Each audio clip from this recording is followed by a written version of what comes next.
So good morning to everyone again. Now it's our second lecture of the environment law. So till the last class we are covered with the definition part of the environment, relation with the environment, impact and causes of the environment, and about the pollutions. Pollutions in way especially with the air pollutions, water pollution, and after that we read out also the noise pollution. Oh, wait a minute. हाँ, noise pollution. Now we come with the soil pollution. अब हम soil pollution के बारे में थोड़ा बहुत पढ़ेंगे और उसके causes and remedies, what will be the remedies to be crack out that soil pollution. We will be done it. Soil pollution is the result of dumping garbage, waste and other toxin making in the land containment or polluted. कोई भी ऐसा हम garbage जो land को, land की fertility को, soil को toxic बनाए, टॉक्सिक नेचर में कन्वर्ट कर दे, उसे हम सॉइल पॉल्यूशन कहेंगे. सॉइल पॉल्यूशन के बहुत सारे सोर्सेज है from the human element such as littering and waste, that is the vast a source from boards, oil rigs, sewage outlets and another factor contributing the type of pollutions in the acid rain. First वाली जो line है वो ये clear कर रही है कि soil pollution जो सोर्स है वो कोई भी हम वेस्टेज और कोई भी वेस्ट मटेरियल, सीवेज जो आउटलेट्स है वो हम जो सॉइल में बिना फिल्टर करे जो सॉइल में हम रिमूव कर रहे हैं, that will cause the soil pollution. Second thing is about the acid rain. ये जो लाइन अगला पॉइंट जो कह रहा है कि कोई भी ऐसे फैक्टर जो एसिड रेन करवाते हैं वो भी सॉइल पॉल्यूशन करते हैं. सर जैसे कि जब हमने एसिड रेन का जो कंसेप्ट पढ़ा था वो ये था कि इन्वायरमेंट में SO2 और NO2 की जब मात्रा ज़्यादा हो जाती है और उसके बाद जब रेन होती है तो रेन इस SO2 और NO2 को इनसे रिएक्ट करके, वाटर इनके साथ रिएक्ट करके उन्हें सॉइल पे ले आता है, जिससे सॉइल पॉल्यूट हो जाती है. So these are the some of the reason for the causing of the soil pollution. Soil pollution is just a way by which the nature of the soil become the more toxic as compared to the other things. What are the causes of the soil pollution?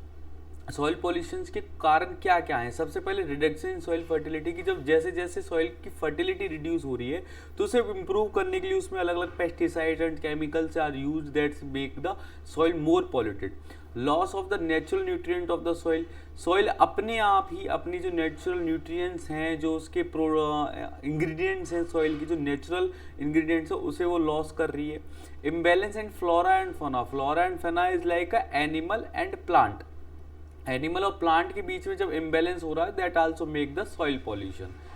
Similarity salinity increase in the soil making it unfit for cultivation. Salinity is like a soil become more स्लेसी and clinching way which make the soil less cultivation and make the soil polluted. Soil pollution create toxic dust. Soil pollution की वजह से toxic dust create हो रही है. Soil pollution पूरी soil को dust में क्रिएट कर दे रहा है. Dust is like a desert. डेजर्टियल एरिया में जो वो डस्ट रहती है ना वो कल्टिवेटेड तो रहती नहीं है ना, उसमें कोई पानी हो सकता है ना कोई न्यूट्रिशंस होते हैं ना कोई मिनरल्स होते हैं. That are become also the reason of a soil pollution. Excess utilization of the pesticide in agriculture such as carbofuran, methyl pathon and the phorates and trizophos. These are the pesticides which are continuously used in the farming that make the soil polluted. What is the effect of the soil pollution? Primarily there are some of the 2-3 effects regarding the soil fertility, regarding the soil's use, regarding the crushing zones of the soil. That are the specially effect of the soil pollution. We are not going that much on the read. We just have to go through is about the roving ecosystem, food culture उसका कम हो रहा है, उसकी conservation उसकी कम हो रही है. That are vegetations उसमें कम हो रही है. That are the effect of the soil pollution. Now how we control the soil pollution? There is some of the examples are given, some of the remedies are given to control the soil pollution. First of all, they give the best remedy to reduce the to ban the any type of soil to ban the any type of plastic bags which thickness is below than the 20 micron. जो वो thick वाली plastic bags होते हैं वो these. वैसे तो देखो plastic जितनी भी है वो बहुत ज़्यादा पॉल्यूटेड रहती है क्योंकि उसको डिकम्पोज होने में काफ़ी समय लगता है, पर जिसकी थिकनेस बहुत ज़्यादा कम होती है, जैसे हम चाइनी थैलीज बोलते हैं, चाइना की थैलीज बोलते हैं, प्लास्टिक बैग बोलते हैं, क्योंकि वो जो स्ट्रेचेबल ज़्यादा होती है तो उसको और भी ज़्यादा समय लगता है उसको डिकम्पोज होने में. They take the 100 and 250 500 years to be decompose it. So that's why we have to be mainly ban the plastic bags, and especially those plastic bags which thickness is below than the 20 microns.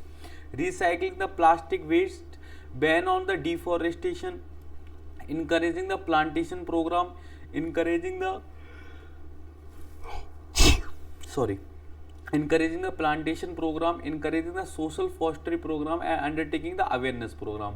हमें फोरेस्टेशन बढ़ानी है, plastic को ban करना है, deforestation मतलब forest की cutting को हमें बैन करना है, ज़्यादा से ज़्यादा प्लांट हमें इंक्रीज करनी है और लोगों को अवेयर करना है. These are the some basic remedies which can be use for against the soil pollution.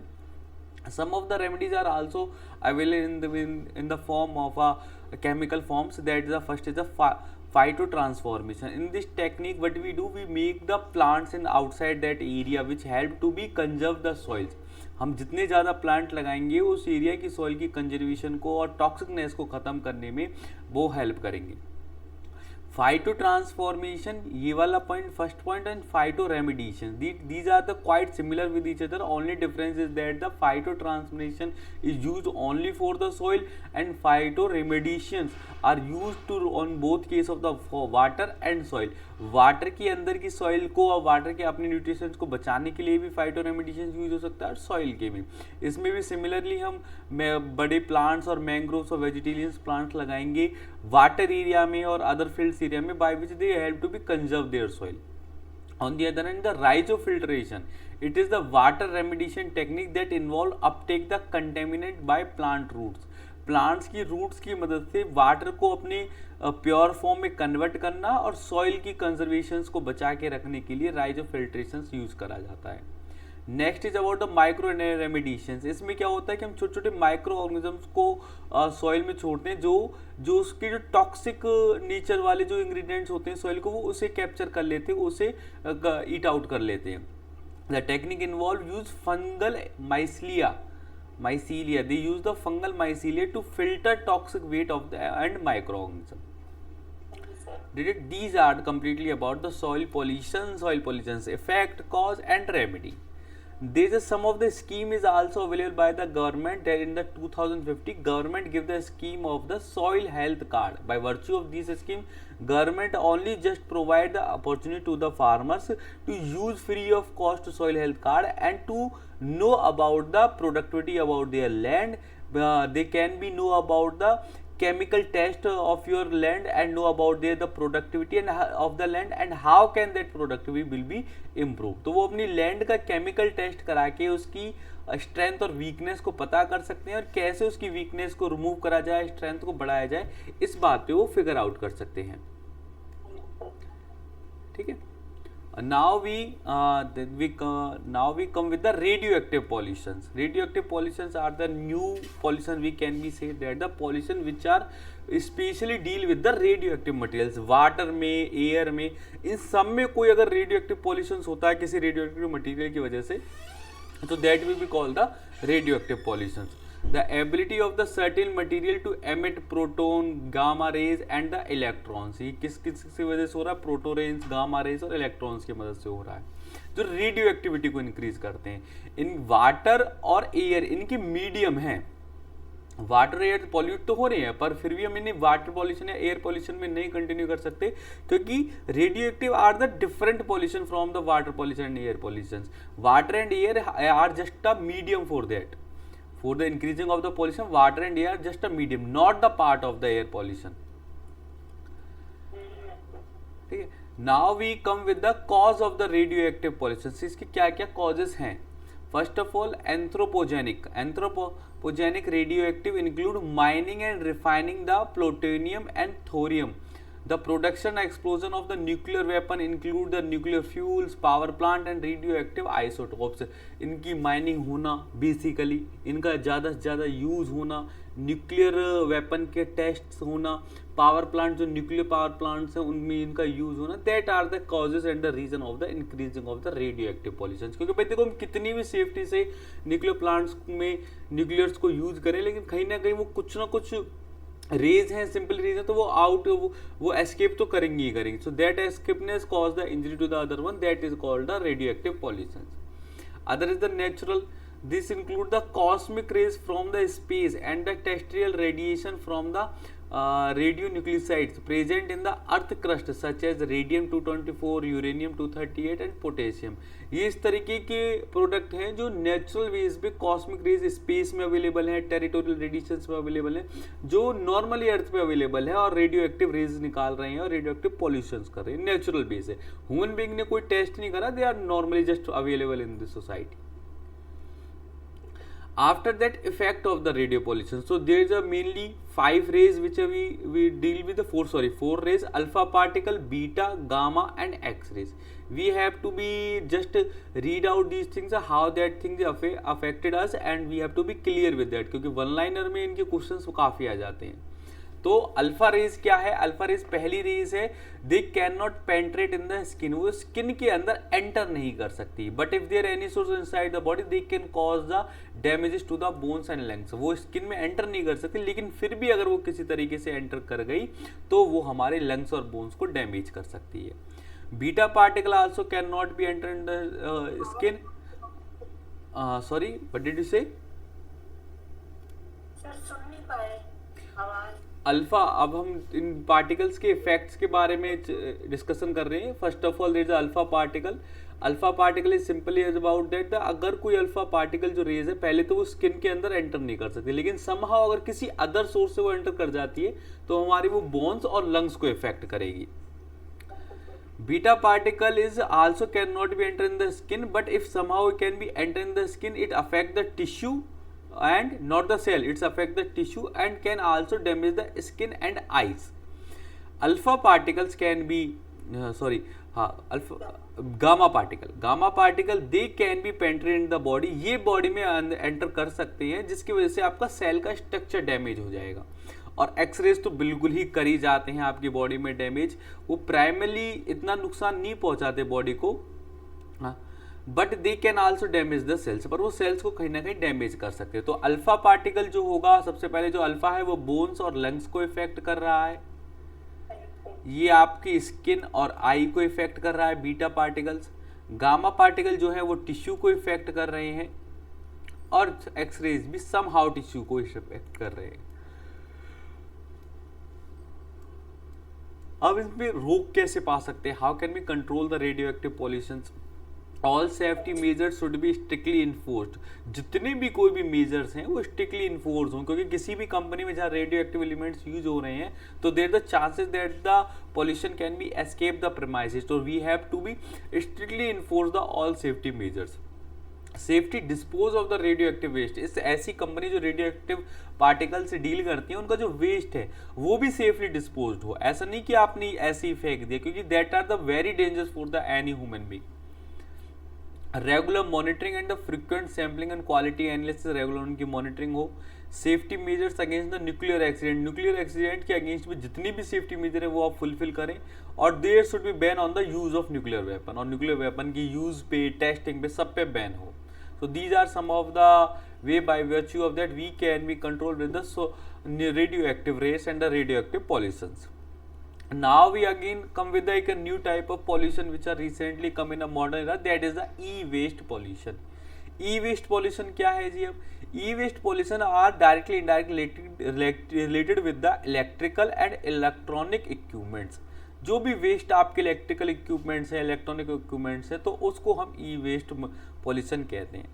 और पॉल्यूशन से डिफरेंट इसलिए है क्योंकि डायरेक्टली ना तो वाटर पे इफेक्ट गिरता ना एयर पे, लेकिन इनडायरेक्टली दोनों चीज़ों पे इफेक्ट गिरता है। जल्दी से डिकम्पोज नहीं हो सकता, और एरिया वाइज ये बहुत ज़्यादा स्पेस रिकॉग्नाइज करता है, और ये कंटिन्यूसली बढ़ रहा है, क्योंकि जैसे जैसे हम अपने गैजेट्स का यूज जितना ज़्यादा कर रहे हैं उतने ज़्यादा हम न्यू गैजेट्स खरीद रहे हैं, पुराने गैजेट्स को फेंकने में ध्यान दे रहे हैं। अब इतने बड़े फ्रिज है, कंप्यूटर है, टीवी है, मोबाइल फोन्स हैं, इन सब चीज़ को कैसे डिकम्पोज करा है? They are not easily decomposable, and not only that they have some of type of radioactive element, they have the some type of the element which are very dangerous for the air and the waters.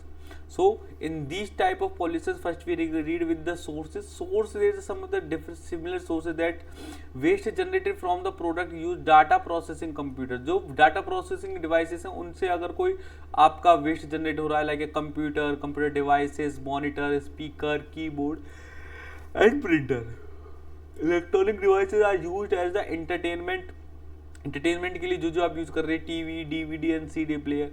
Equipment use for the communication के लिए हमारे पास use हो रहे हैं phones, landline phones and fax etcetera. Household equipments में हमारे पास वैक्यूम क्लीनर है, वॉशिंग मशीन है, एयर कंडीशन है, फ्रिज है। Audio visual component, we in the form of audio visual component we are using VCR and studio equipment. These are the some of the examples and the sources of the modern pollution regarding the electronic pollutions, e-waste pollutions। Like हमारे entertainment के हमारे पास कोई source हैं, communications के कोई source हैं, house hold activities में हम जिन चीज़ों का यूज़ कर रहे हैं, that thing are also make the e waste pollution.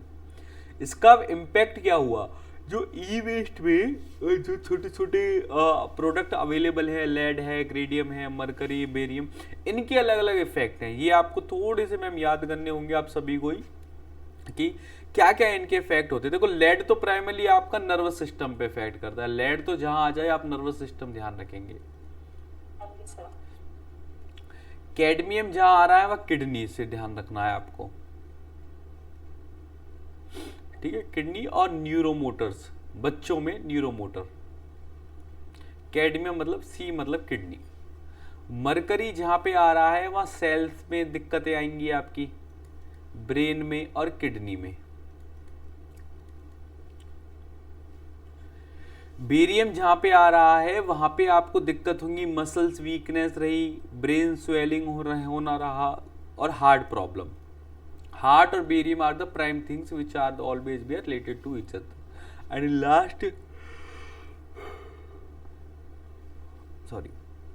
And last cobalt, hazardous in case of inhalation, ingestions and in any irritation of the skin। hazardous substance में जो आप यूज कर रहे हैं, जो आपकी स्किन पे इफेक्ट कर रहा है, इंडिजीज इफेक्ट कर रहा है, दैट इज द कोबाल्ट। तो लेड आपके नर्वस सिस्टम का हुआ और कैडमियम किडनी का हुआ। मरकरी में नर्वस, ब्रेन और किडनी तीनों चीजें आई। बेरियम में आपके स्पेशली हार्ट आया और मसल्स वीकनेस आई। कोबाल्ट में hazardous substance related to the skin problem।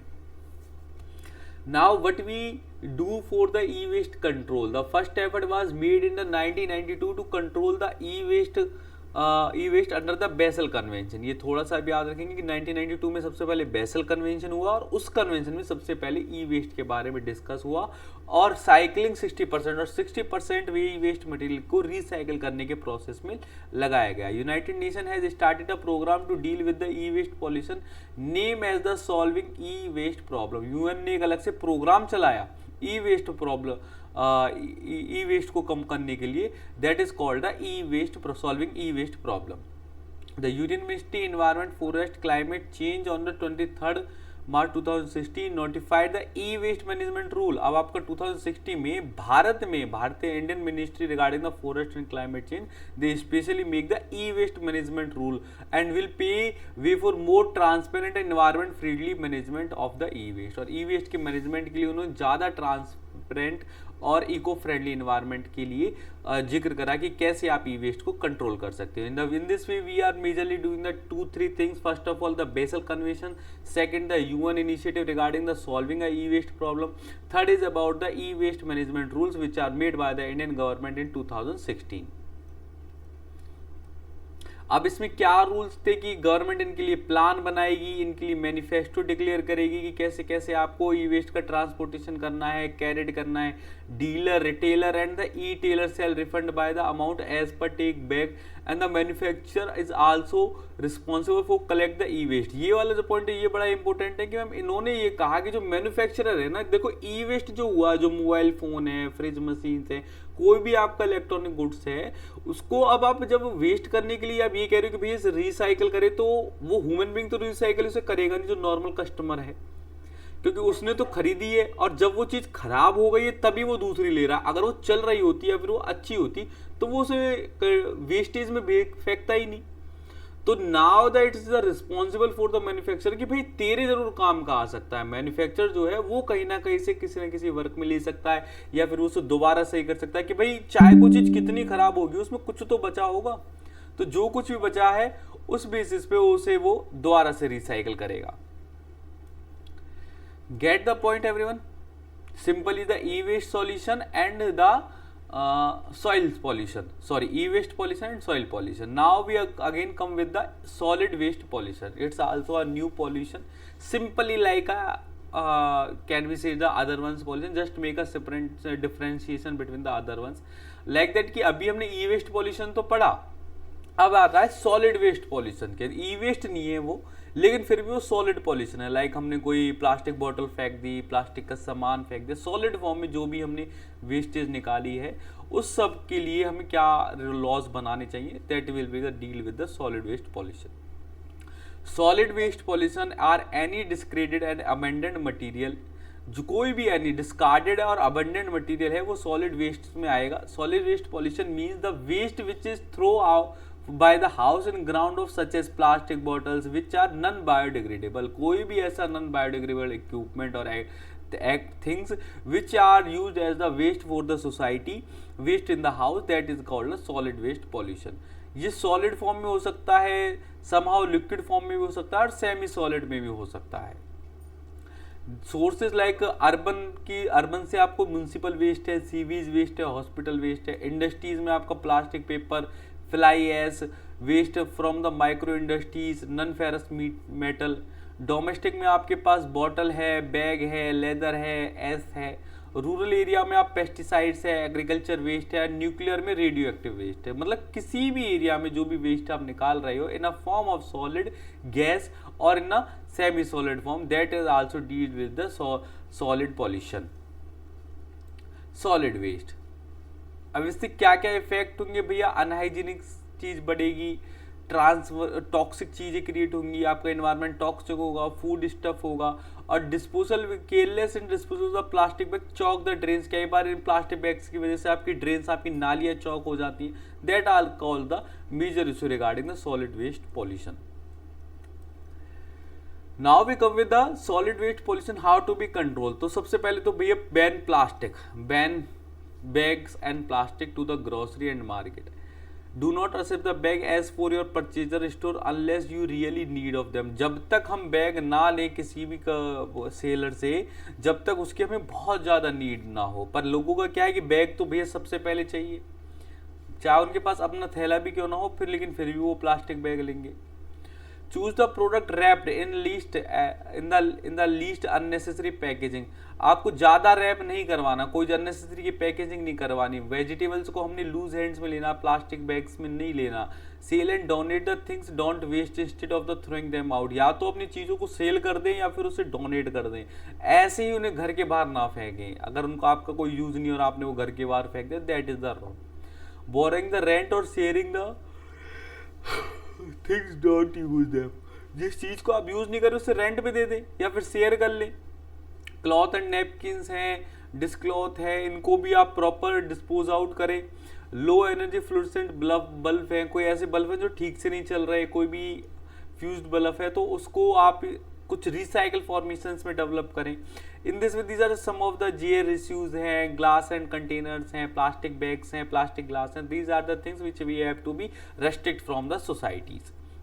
So in this way we are complete with the solid waste pollution, which deals with the meaning, definition, cause and impact. So till now we are learn about the every type of pollution, either be air, water, noise, soil, apart from that the e-waste, solid waste or radioactive. These are some of the pollutions which we recently go through about the laws, Indian initiative, definition, cause and remedies. Now we come with the international law regarding the environment. From now onwards we just have to be clear with the what organization has been made and what's their the date and time and what's the object. 3 चीज़ों की आपके पास list होनी चाहिए इसके बाद की सारी organisation को पढ़ने के बाद कि कौन से ऑर्गेनाइजेशन कब बनी, क्या उसका नाम है, क्या उसका मेन ऑब्जेक्ट है, प्राइमरली ये 3 चीज़। इसके अलावा उसकी सब्जेक्ट मैटर, उसके बॉडीज और कोई भी ऐसी अदर चीज़ होती हैं तो वो सारी आपको पता होनी चाहिए। ठीक है, तो इंटरनेशनल एनवायरनमेंट लॉ स्टार्ट करें या फिर कल से करें? इसे हम कल से करते हैं, ठीक है।